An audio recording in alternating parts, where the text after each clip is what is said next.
मायावी घटोत्कच की कथा। एक पौराणिक कथा। भीमसेन का विवाह हिडम्बा नामक एक राक्षसी के साथ भी हुआ था।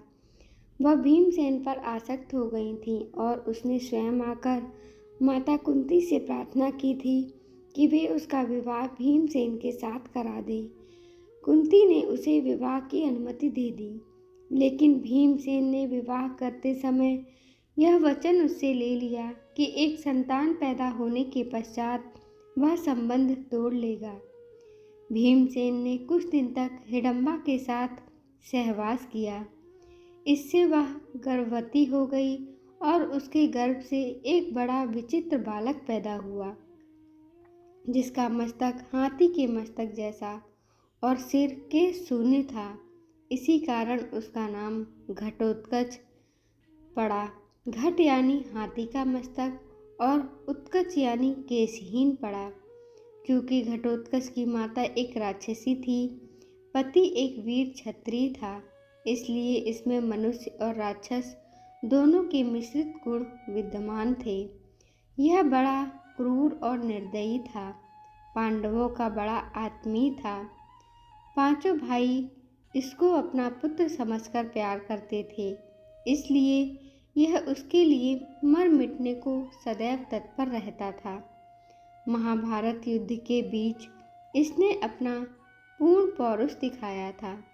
देखा जाए तो इसने वह काम किया था जो किसी अच्छे से अच्छे महारथी नहीं कर पाते। कर्ण सेनापति बनकर कौरवों के पक्ष से युद्ध कर रहा था। वह बड़ा अद्भुत योद्धा था। उसके पास इंद्र की दी हुई ऐसी शक्ति थी जिससे वह किसी भी पराक्रमी से पराक्रमी योद्धा को मार सकता था। वह शक्ति कभी खाली जा ही नहीं सकती थी।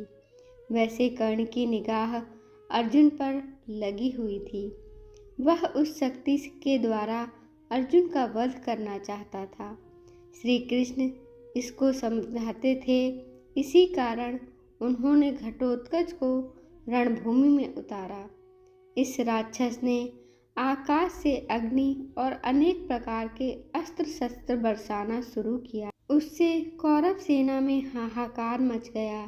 सभी त्राही त्राही करके भागने लगे। कर्ण भी इसकी मार से घबरा गया। उसने अपनी आंखों से देखा कि इस तरह तो कुछ ही देर में सारी कौरव सेना नष्ट हो जाएगी। तब लाचार होकर उसने घटोत्कच पर उस अमोघ शक्ति का प्रयोग किया। उससे तो कैसा भी वीर नहीं बच सकता था। अतः घटोत्कच क्षण भर में ही निर्जीव होकर पृथ्वी पर गिर पड़ा। श्री कृष्ण को इससे बड़ी प्रसन्नता हुई। पांडवों को उसकी मृत्यु से दुख हुआ था, लेकिन श्री कृष्ण ने सारी चाल उनको समझाकर उन्हें संतुष्ट कर दिया। धन्यवाद दोस्तों। ऐसी ही पौराणिक कथाएं और धार्मिक कथाएं सुनने के लिए कृपया हमारे चैनल को लाइक करें, शेयर करें, सब्सक्राइब करें। धन्यवाद।